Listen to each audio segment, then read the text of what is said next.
മോദി സർക്കാരിന്റെ അവസാന കേന്ദ്ര ബജറ്റിന് ശേഷം പ്രതിപക്ഷമായ കോൺഗ്രസിനെ പരിഹസിച്ച് ബിജെപി സംസ്ഥാന ജനറൽ സെക്രട്ടറി കെ സുരേന്ദ്രൻ രംഗത്ത്.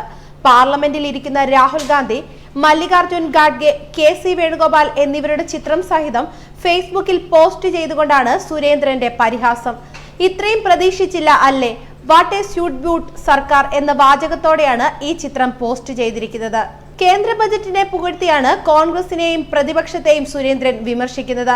പാവപ്പെട്ടവർക്കായി ഒട്ടേറെ പദ്ധതികളാണ് കേന്ദ്ര ബജറ്റിൽ ഉള്ളതെന്നും കെ സുരേന്ദ്രൻ അവകാശപ്പെടുന്നു. കേന്ദ്ര ബജറ്റിനെ തിരഞ്ഞെടുപ്പ് മുന്നിൽ കണ്ടുകൊണ്ടുള്ള ബജറ്റ് എന്ന് പരിഹസിച്ച കോൺഗ്രസിന് മറുപടിയുമായി ബിജെപി സംസ്ഥാന കമ്മിറ്റിയും രംഗത്തെത്തിയിരുന്നു. രാജ്യത്തിന്റെ സമ്പത്ത് കുടുംബ ബജറ്റാക്കിയവരാണ് കോൺഗ്രസുകാരെന്ന് സംസ്ഥാന കമ്മിറ്റി പ്രസ്താവനയിൽ ആരോപിച്ചു. കേന്ദ്ര സർക്കാരിന്റെ ജനകീയ ബജറ്റിനെയാണ് കോൺഗ്രസ് പരിഹസിക്കുന്നത്. കോൺഗ്രസ് അധികാരത്തിലിരുന്ന 60 വർഷവും കേന്ദ്ര സർക്കാരുകൾ അവതരിപ്പിച്ചത് കുടുംബത്തിനു വേണ്ടിയുള്ള ബജറ്റായിരുന്നു. രാജ്യത്തിന്റെ സമ്പത്ത് നെഹ്റു കുടുംബത്തിനും ചിദംബരം അടക്കമുള്ള കോൺഗ്രസുകാരുടെ കുടുംബങ്ങൾക്കും പങ്കുവച്ചവരാണ് ബിജെപിയുടെ ബജറ്റിനെ പരിഹസിക്കുന്നത്.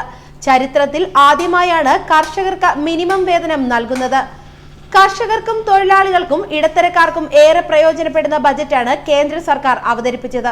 ആശ, അംഗനവാടി ജീവനക്കാരുടെ വേതനം കൂട്ടിയതും തൊഴിലാളികളുടെ ഗ്രാറ്റുവിറ്റി ESI പരിധി ഉയർത്തിയതും അഭിനന്ദനാർഹമാണെന്ന് ബിജെപി നേതൃത്വം അവകാശപ്പെട്ടു.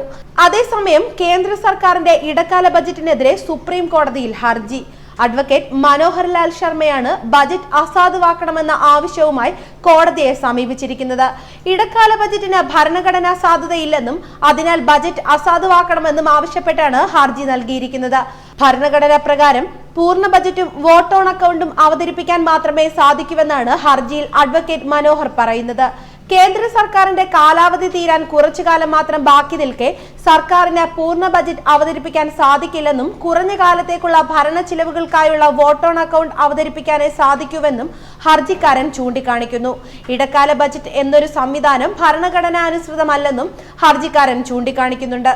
ചികിത്സയ്ക്കായി അവധിയെടുത്ത ധനകാര്യമന്ത്രി അരുൺ ജെയ്റ്റ്ലിക്ക് പകരം മന്ത്രി പീയൂഷ് ഗോയലാണ് ഇത്തവണ ബജറ്റ് അവതരിപ്പിച്ചത്.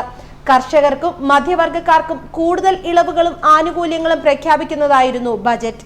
ലോക്സഭാ തെരഞ്ഞെടുപ്പ് നടക്കാൻ മാസങ്ങൾ മാത്രം ബാക്കി നിൽക്കെ തെരഞ്ഞെടുപ്പ് മുന്നിൽ കണ്ടുകൊണ്ടുള്ള ബജറ്റാണിതെന്ന് പ്രതിപക്ഷം ആരോപിച്ചിരുന്നു. ഇതിനിടെയാണ് ബജറ്റ് റദ്ദാക്കണമെന്ന ആവശ്യവുമായി മനോഹർ ലാൽ ശർമ്മ സുപ്രീം കോടതിയെ സമീപിച്ചത്. അതേസമയം ഇടക്കാല ബജറ്റ് ട്രെയിലർ മാത്രമാണെന്ന് പ്രധാനമന്ത്രി നരേന്ദ്രമോദി പറഞ്ഞിരുന്നു. മധ്യവർഗം മുതൽ തൊഴിലാളികളും കർഷകരും അടക്കമുള്ള എല്ലാ വിഭാഗം ജനങ്ങളുടെയും പുരോഗതിക്ക് സഹായിക്കുന്നതാണ് ബജറ്റ് എന്നും പ്രധാനമന്ത്രി അവകാശപ്പെട്ടിരുന്നു. പുതിയ ഇന്ത്യയെ സൃഷ്ടിക്കുന്നതിനാണ് ബജറ്റ് പ്രാധാന്യം നൽകുന്നത്. രാജ്യത്ത് പുത്തൻ മധ്യവർഗം ഉദയം ചെയ്യുകയാണെന്നും മോദി പറഞ്ഞിരുന്നു. ന്യൂസ് ഡെസ്ക് മലയാളി വാർത്ത.